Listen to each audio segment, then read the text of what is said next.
يا أيها الذين آمنوا صلوا عليه وسلموا تسليما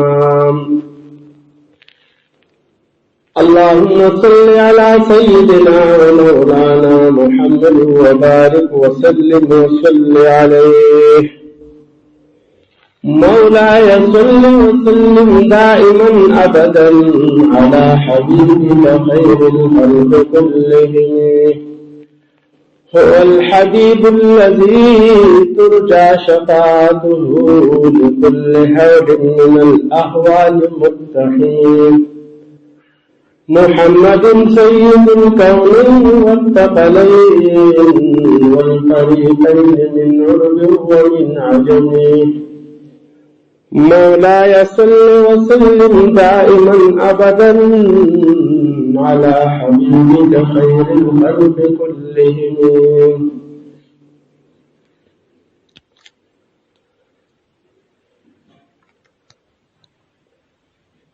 محترم سامعین، د نبی کریم صلی الله علیه و آله وسلم مبارک د سیرت طیبہ اول د ولادت طیبہ میلاد شریف ذکر شو، بیا د حضور علیہ السلام سیرت مبارکہ د پوره شیو چیرې د هجرت د دریم کال پورې د هجرت په دریم کال باندې د بدر غزا وشوه. مسلمانانو ته الله عظیم فتح ورکړه. هغه زعمای کفار د کافرانو کم مشران چې هغه هلاک شو. په دریم کال باندې د احد غزا وشوه چې هغه یو قسمه د بدر د غزا تتمه او یو قسمه هغه بدل اغستو په نیت راغلی. مسلمانان ته ظاهری شکل شو، نور حقیقی که مسلمان مرشي د شهید شو فتح لا، او که ژوندی پاتې شو تو غازی له هم فتح لا. او ظاهری شکل شو او یادنا صحابه کرام بشمول سید الشهداء سیدنا امیر حمزه رضی الله تعالی عنہ د حضور علیہ السلام تر مبارک هغه پکې شهید شو. بیا د هجرت څلورم یا پنځم کال له غزوه خندق چې تمام کافران په دې کې راجمع شوي دي او د مکې معظمې خلاف د مدینه منورې خلاف او د صحابه کرامو خلاف اتحاد کړل. او د حضرت سلمان فارسی رضی الله تعالی عنہ په مشوره باندې حضور علیہ السلام حکم وکړو چې د کم سیډ نه په مدینه کې ډېر خطر او خندق ته وکړو، دومره فاصله کې چې څوک ته ټوپ نشي واره او څوک په تخته ته وګرځي نو بیا راخته نشي په اسانه باندې. هغه خندق وکړل شو، ځکه دې د غزوه خندق هم غزوه احزاب ته ځګوي چې د کافرو مختلف جماعتونو چې دي هغه په دې کې یو ځای شوي اتفاق کړو د مسلمانانو خلاف. او بیا یو میاشت تقریبا محاصره هغه دا طاقت ولوم چې را په دې راغوښته وي مسلمانان لا یو اندي او طوفان راغی په سورې احزاب کې د هغې ذکر دی. هر څه ولا تسنس کو هغه مسلمانان لا الله تعالی فتح ورکړه. هغې پسې بني قریظه یهودیان چې د مسلمانان سره هغه مخالفت وعده وسره کړو چې موږ ستاسو خلاف د چا مدد نه کوو، خو په دې غزوه احزاب کې هغه د کافر مدد وکړو. الله جل جلاله حضور اسلام ته حکم وکړ، نبی اسلام صحابه کرامو سره لاړ قابل ته شل پنځه شروع میاشتې پورې هغه محاصره د هغه نه وکړه. او بیا د صاحب رضی الله عنه هغه چې موږ د سپې سره کې موږ ته قبول ده هغه چې هغه يهودي پاتې شو موږ خیال چې د بدن سره نرمون کی هغه دا مشوره ورکړه چې دا يهوديان نه سيږي. يهودي چې دا همیشه د اسلام او د مسلمان دشمن دی، د خدای دشمن دی. خدا څه وکړي چیرې د دې د جوانانو ټول قتل کوي او زنانه او بوډاګان چې څومره دي هغه قیدیان کې اقوشته بني قریظه هم هغه سره ختم شو. بیا شپږم کال باندې حضور علیہ السلام اراده کړو چې زو مکه معظمه ته بلال شو عمره وکړو. او هغه چې کله د حدیبیه مقام ته ورسېدو د مکې معظمې نه تقریبا 18 کیلومتره فاصله باندې حدیبیه واقع ده. او مسلمانان ته دا پته ولګېږي چې یاره مخکې کافران هغه د جنگ انتظام یو قسمه کړی دی او موږ مکې ته نه پرېږدي. حضور علیه السلام هلته پاتې شو. حضرت عثمان رضی الله عنه ولیدو. حضرت عثمان رضی الله تعالی عنه چې کله لاړ مکې معظمې کافرانو ته تا اسم احرام تړلی ته راغلی ته د خانه کعبې نه طواف وکړه. هغه نه ما خانه کعبه د چا په وجه پېژندله، ما طواف د چا په وجه پېژندلی چې نبی علیه الصلاة والسلام ته تاسو ته اجازت نه یې ورکړی حضور علیه السلام ته تاسو، نو چېرته به هم زه د خانه کعبې نه یوازې طواف نه کوم. او دغه شانتې واپس هغو دلته دا خبره مشهوره کړه چې حضرت عثمان رضی الله تعالی عنه مونږه شهید کو مړ کو. دلته حضور علیه السلام صحابه کرام ټول کېنول یو امتحان و. وی څوک بیعت کوي چې یاره ما د عثمان بدل نه یې اخیستی که زما سر ځي نو ځي به خو زه به د هغه بدل اخلم. هغه 1400 صحابه کرام دي د حدیبیې په موقع باندې 1500 او ټول د حضور علیه السلام سره بیعت وکړو. ید الله فوق ایدیهم. الله فرمایي وی دا بیعت زما سره کړلی انما یبایعون الله،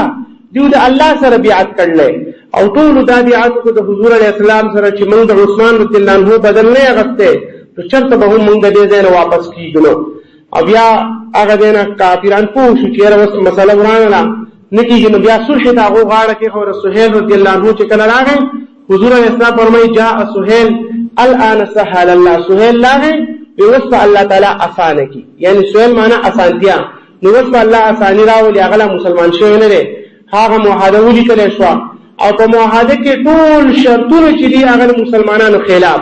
یاره که په تاسو کې څوک کافر شو مکې ته راغی نو ټیک ته، خو که به مونږ مسلمان شو مدینې ته راغی پرېږدی به یې نو واپس کوی به یې. زه نبي علیه السلام وی ټیک ته. په دغه موقع باندې ابو جندل رضی الله عنه صحابي دی، هغه رامونږ وایي مسلمان شوی مال اجازت راکړي زه مدینې ته ځم. حضور علیه السلام وی زه وعده خلافي نه کوم، وعده را مکمل شوی نه وه چې ما خو سره وعده کړله بس مکې ته څه چې سره کوي خو ما بس مدینې ته نه راځي چې وعده خلافي ونه شي. په هر حال خو الله تعالی هغه حضور علیه السلام صحابو ته تاسو په دې باندې صبر کوئ، په دې کې بدلون لپاره خیر دي. هغه شانته وشوه چې هغه څومره شرطونه د مسلمانانو خلاف وو هغه ټول کافران په هغې باندې اخر ستومان شو. هغه د مسلمانانو په کامیابۍ کې د مسلمانانو په باره کې وشو. په هر حال حدیبیه کې حضور علیه السلام مختلف معجزات هم تاریخ بخاري شریف کې راځي. حضور علیه السلام او صحابه کرام وایي موږ ته د اوبو ضرورت راغی، اوبه نشته. یا رسول الله صلی الله علیه وسلم څه چې نبی علیه السلام یو لوښی په مخ کې پروت دی هغې کې خپل لاس مبارک داسې ښکته کړ، بیا یې ګوتې مبارکې داسې اوچتې کړې. او صحابي جابر رضی الله عنه فرمایي وایي د حضور علیه السلام د لاس مبارک نه داسې چینې روانې شوې، فوارې روانې شوې چې څوک راځي او دسونه وکړي، څوک ځان نه اوبه ډکوي، څوک یې څښي او هغه اوبه جاري وي حتی کې مکمل صحابه کرام چې دي هغه په اوبو باندې ماړه شول. نبي علیه السلام ته لاس مبارک دغه په شان نیولې اوبه کې روانې دي. جابر رضی الله عنه تپوس کېږي وایي تاسو کوم کنتم یومئذ، تاسو څو تنه وایي؟ هغوی موږ 1500 تنه وو. ولو كنا 100,000 لکفانا، وایي موږ 1500 کسانو، خو دا خبره نه ده که موږ 1,00,000 کسان ومو په دې ځای کې او نبي علیه السلام لاس مبارک داسې نیولی داسې اوبه کې روانې دي چې که موږ 1,00,000 کسان وو اوبه زموږ دپاره پوره کېدې، اوبو کې څه کمی نه راتو. نو هغه حدیبیه چې وه هغه بیا وشو. هغه راتلونکي کال بیا حضور علیه السلام عمرة القضا وکړه. 8م کال باندې بیا مکه فتح شوه. واپسې کې حضور علیه السلام د هجرت په 8م کال باندې راغی او مکه معظمه فتح شوه د مسلمانانو. هغه ټول کافر چې دی هغه حضور علیه السلام په غیر د یو څو کسانو نه نو ټول نبي علیه السلام معاف کړو. یاره چا خپل له کور دروازه بنده کړه، چا د ابو سفیان په کور کې پناه واخېسته، څوک وتښتېد پابس یو پرله پسې کېږي نو په غیر د 2-3 کسانو نه چې یاره دیو به نه معاف کوئ. هغې کې چې یو متعلق حضور علیه السلام دا وفرمیل که د خانه کعبې په پردو کې هغه ځان پټ کړو خو تاسو به یې راوباسئ او قتلوئ به یې. پای کې یو کس من قتل شو، هغه نور هم بیا په طریقه باندې راغلو او معافي وغوښته، هغه معاف شو. هغه په 8م کال چې کله حضور علیه السلام مکه معظمه فتح کړه بیا یو قسمه 10,000 صحابه کرام دي د حضور علیه السلام سره 2,000 په دغه موقع باندې نور مسلمانان شو. حضرت عباس رضی الله عنه مخکې د مسلمانو هغه خپل ایمان ظاهر کو اسلام. ابو سفیان رضی الله عنه هغه ایمان ښکاره شو، هغه هم مسلمان شو په دغه موقع باندې. او مطلب دا دی نور داسې کسان خالد بن ولید رضی الله عنه په لږ مخکې مسلمان شو. بیا د هغې پسې غزوه حنین چې هلته هغوی د جنګ تیاري کوله. حضور علیه السلام ته 12,000 صحابه کرام کړو، حنین ته لاړو. بهرحال هغه باندې ګهرې کې وکړه، هغه ټول هر شی چې دغه شانتي راونیول، خو بیا هم هغې کې حضور علیه السلام وفرمیل چې یاره هغه معافي طلب کړه او نبی اسلامي په دې ځای کې چونکې ما په وړوکوالي باندې پوه کړل دي حلیمه رضي الله عنها چې هغه د دې ځای وه د دې علاقې لحاظه ما خو خپل ما په حصه کې تېره شي دا ما معاف کړو. ټولو صحابه کرام هغه بیا معافي وکړه، په هغې کې بیا جنګ جدال او دا پکې ونه شو، څوک پکې مړه هم نه شو، هغې دغه شانتې ازادې کړو پرېښودو، په هغې کې هم خلک مسلمانان شو. بیا په بل کال باندې حضور علیه السلام تبوک ته لاړ، نهم کال باندې د تبوک غزا وشوه، ډېر لرې ځای مسلمانان له پای کې الله تعالی فتح او کامیابي ورکړه، هغه جنګ چې دی هغه ونه شو پای کې. بیا په 10 کال باندې حضور علیه السلام حجة الوداع وکړو، اخري حج وکړو. دغه بس نبی اسلام دغه یو حج کړی او دې ته حجة الوداع وایي، یعنې د رخصتۍ حج، چې پای کې نبی اسلام کومه خطبه وکړه هغه د وسه پوره خطبه چې ده کوم مشهوره ده چې حضور علیه السلام ټول صحابه کرام 1,24,000 تقریبا دومره صحابه کرام دي د حضور علیه السلام سره. بیا ګوره په مکه کې لږ زره کسان دي، بیا 12,000 شو، او بیا په دغه موقع باندې 1,24,000 صحابه کرام دي. نو حضور علیه السلام ټولو ته هغه خطبه وفرمایله او دا ورته مو ویل چې یاره کېدای شي چې راتلونکي کال به ستاسو سره میلاو نه شم په دې ځای، دا زما اخري وخي. او بیا حضور علیه السلام د هغې نه وروسته چې کله لاړ د حج نه وروسته بیا محرم په سفر د سفرې په میاشت کې نبی علیه السلام بیمار شو، یعنې بیا د هجرت 11 کال شروع شو. اولنی محرم نه کال شروع کېږي، نو 2 میاشته نبی علیه السلام جنت البقیع ته ووتو د شپې، او هغه صحابه کرام چې د هغو سلام یې وکړو هغو ته فرمایي حضور علیه السلام وایي تاسو ته ستاسو قبرونه مبارک شي، تاسو ته ستاسو قبرونه مبارک شي، په دنیا کې ډېرې فتنې او ډېر قسمه شرونه راتلونکي دي. اوس په هغه وخت کې نبی علیه السلام وایي دا قبرونه حج یې دا ستاسو لپاره ښه دی. او بیا نبی علیه السلام چې واپس راغی ته به ونیو حضور علیه السلام سر مبارک کې درد و، حتی کې مختصرا دا وایم چې 14 ورځې تقریبا حضور علیه السلام چې دی هغه بیمار و. د دغه بیمارۍ په موقع باندې حضور علیه السلام داسې وشو چې څونه وخت پکې کېدو جومات ته به راتو، 2 صحابه کرام په اوږو باندې به یې لاسونه کېښودو او جومات منځ کې پرده وسي، جومات ته به راغی، په مانځه کې به شریک شو. 19 لمونځونه چې دي په دغه موقع باندې ابوبکر صدیق رضي الله تعالی عنه کړي چې هغه خلیفه حضور علیه السلام خلافت ولې یو قسم ورکړو چې دی به زما خلیفه وي. نو 19 لمونځونه د حضور علیه السلام د بیمارۍ په دوران کې ابوبکر صدیق رضي الله تعالی عنه چې دی هغه کړي. داسې پکې هم شوي د بخاري شریف حدیث دی چې نبی علیه السلام راووتو،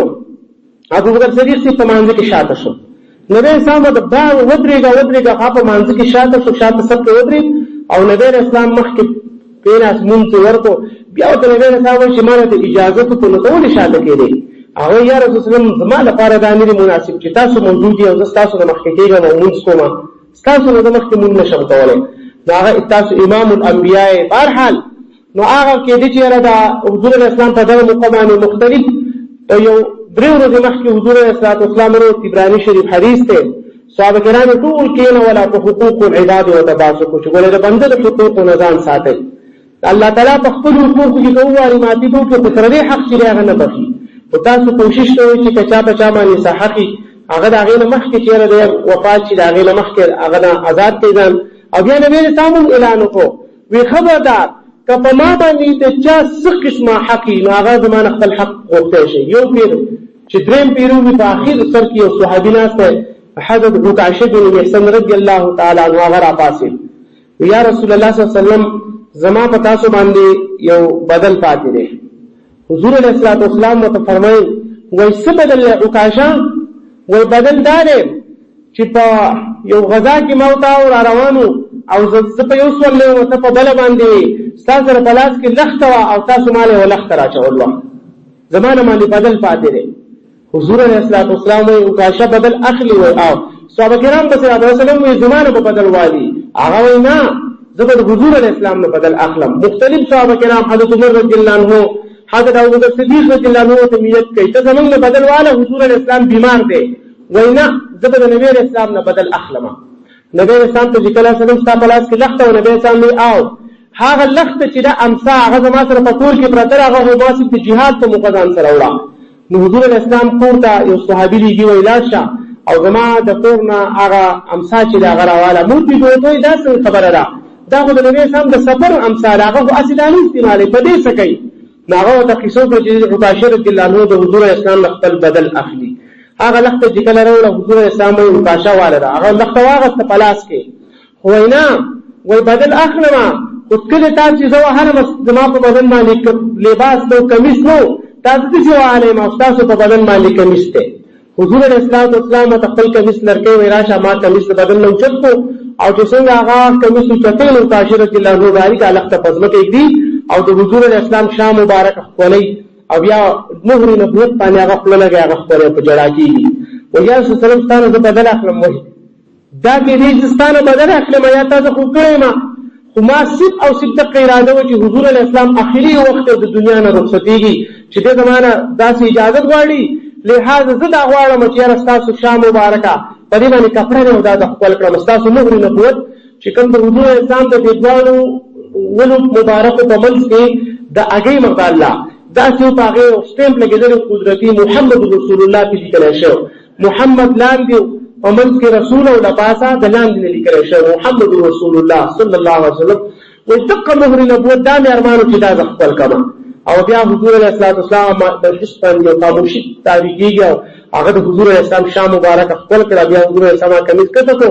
بهر حال دا چې وشو چې بیا د ربيع الاول مشهور قول مطابق 11 تاریخ ته 11 ربيع الاول یا 12 او په دغه کې حضور علیه الصلاۃ والسلام دې نه هغه بیماری دومره سخت شو چې د ګل ورځ دا د ګل سحر د حضور علیه الصلاۃ والسلام او مور بی حضرت عائشہ صدیقہ رضی الله تعالی عنها حضور اسلام مختلف بیان له اجازه تادي تاسو اجازه ته د دې مخ کې اوسپا د دې کړه پاتې شم ټول ته جوړه تر اجازه ته پتا باندې الله تعالی حاضر واجب کړي هم نه ذبی کړم لري نګر اسلام دا هغه کړه پاتې شو هغه بیا هغه د حضور اسلام د اثر مبارک دا چې له دومره تکلیف ته وي چې کله د حضور اسلام په بدن کپڑا پر ځای په هغه لپاره زلاس نشي خوده ونه به دغه وخت پورې یو سوچ شو چې څوک په ډیر بیمار وي او تاسو ګناګار سره ورځي کې بیمار نه وي په ما ته د اقوى ورځې پته ولګي چې دا ګناونو خبره نه دا بیماری چې دا الله تعالی په نیکانو خلق باندې دا امتحانات دي او د اخر دماغ نظریه او عقیده چې هغه ما بدل کړه انتهایی تکلیف ته حضور علیه السلام سر مبارک وای بیر النحر وسحری زمانه سینې او د مړی په منځ کې معنی د اسلام داسې نیولې لري ابدک مقواله او بکر صدیق رضی الله عنه راضی عبدالرحمن رضی الله عنه جن کو سره مسواک ته حضور علیه السلام مسواک ته پمینه ګوري مور دی غرالی په خپل خله کې داسې خوشته او بیا حضور علیه السلام نو ورکې نبی اسلام پر خپل غاښونو مبارک باندې مو چې مسواک سره څومره محبت ته ځکه مور به پروا هغه اوسو خصوصیات دي عائشہ رضی الله عنها و یو خدا چې نبی اسلام زما په کور کې وفات ته دا بل چا خصوصیت لري زما په کور کې دفن نه د بل چا خصوصیت لري زما په نمبر کې وفات ته دا روح مبارک چې زما د سینې زما په خپل سینې سره نیولې دی او نبی اسلام نه ساخت لري په اخري وخت کې د نبی اسلام د لارو مبارک سره زما لاري شریکی شوې دي چې مسواک ولا ورکو دا مختلف دا مور دي خصوصیات دي زما ازي باکره واده کړی یعنی مخکې زما بل ځای واده نو شو یا طلاق شي یا کوندنو ما دا زما خصوصیت ته نبی اسلام بل چا سره داسې نکاح چې هغه نه کړي بهر حال اقا حضور اسلام چې کله وفات شو صحابه کرام باندې انتهایی غم راغی دومره غم چې صحابي وایي ته په مخه ځما السلام علیکم علیکم السلام جواب نه راکړي یاره خاموشي ده زما ته پته نه تاسو ته نبی اسلام وفات دی ور فاروق صاحب حواس داسې او کیږي چې هغه ډایرکټ ټول ورباسي دا چا وایي چې نبی اسلام مړ لږه سر وهم دا خبره بل کوم بیخي لکه سیب ابو بکر صدیق رضی الله عنه او صلی الله علیه و عمر رضی الله عنه په تراشه مسجد نبوي کې کینو اولی بخاری شریف حدیث ته نبی اسلام مخ مبارک نه قبل لر کا خپل په تندي باندې او بیا حضور اسلام ته تابع لا اله الله علیک الموتتين پتا به خود د مرګ نه راوړي یو شو بس بیا همیشه د پاره الله تعالی ته حیات نصیب کی او بیا هغه نفس چې کله صحابه کرام کینو ول دا آیات وي وما محمد الا رسول دا خطبه فرمایله قد خلق من قبله الرسل افإن مات او قتل انقلبتم محمد صلی الله علیه وسلم خدای الله تعالی رسول دې مرګ په خامخا راځي ولي کله موږ چې تاسو خپل دین پرې نه صحابه کرام وایي زموږ د خیال له موږ چې دا چې توس نازل شو او بیا وایي په من كان يعبد محمدا فإن محمدا قد مات ومن كان يعبد الله تعالى فإن الله حي لا يموت وکچا څوک محمد صلی الله علیه وسلم عبادت چا کوي هغه وفات شو او که څوک الله عبادت کوي نو الله تعالی وسو ژوند دی حي لا يموت او بیا دا غي نورستو حضور الاسلام په دغه کې داول د خلافت مسله او چې دا بس کیږي بیا د دفن مسله راغلی چې کوم ځای کې نبی اسلام وفات شوی دغه قبر دغه کور کې. بیا د غسل سیده سنت طریقې لپاره په جامو مبارک لباس او بواړولای شو چې سنت طریقه نو د هغې د غسل ضرورت چې دی هغه نه. او هغه په د بوت په ورځ باندې بیا د حضور اسلام جنازه مختلف کسان یو انفرادي اجتماعي جنازه پې نه ده شوې. یو کس پتو په حضور اسلام والملائکو کې وکړه، بیا د هغې نه وروسته یو کس داسې مختلف کسان ځه او په حضور اسلام ودرېږه، درود سلام او ځان یوازې جنازه کوه. دا چې حتی کې د بوت وشو نو د حضور علیه السلام د کفن دفن او پروګرام چې دی هغه وشو. او صحابه کرام باندې مو بي بي وایي صبت فاطمه رضی الله عنها فرمایي وایي صبت علی مصائب لو انها صبت علی الايام سرن ليالیا. وایي د حضور علیه السلام په غم را باندې دومره مصیبت راغلی دی که دا مصیبت په چا په ورځو باندې راواړ او په ورځو نو د دې ورځو نه به شپې جوړې شي. بهرحال هغه د حضور علیه السلام اخري الفاظ دا او اخري الفاظ چې الصلاه وما ملکت ایمانکم، وی د مونږ خیال ساتئ او د خپل غلامانو نوکرانو سره ښه سلوک کوئ. نو ګوره اخري وصیت د نبی علیه السلام چې د مانځه خیال ساتئ او په خپل قدمونو مبارکې په ځمکه نه لګي. مور فرمایي چې ما ورته سیکول مور بي بي وایي دا قدمونه په دان پسې داسې راښکودو په استرېدو او نبی اسلام راځي او په مانځه کې شریک کېږي. نو کوشش کول پکار چې د حضور اسلام هغه وصیت چې په معمولي بانه باندې موږ مونځ چې دی هغه پرېږدو چې نبی اسلام اخري وصیت د مانځه په مانځه خیال ساتل پکار. الله دې موږ عمل کولو توفیق راکړي. سنگت او جنازه را په 3 بجې باندې ګرځاد لور عمره په 3 بجې باندې جنازه کې به شرکت وکړي. اللهم ربنا آتنا في الدنيا حسنة وفي الآخرة حسنة وقنا عذاب النار وصلى الله تعالى على خير. سنت چانی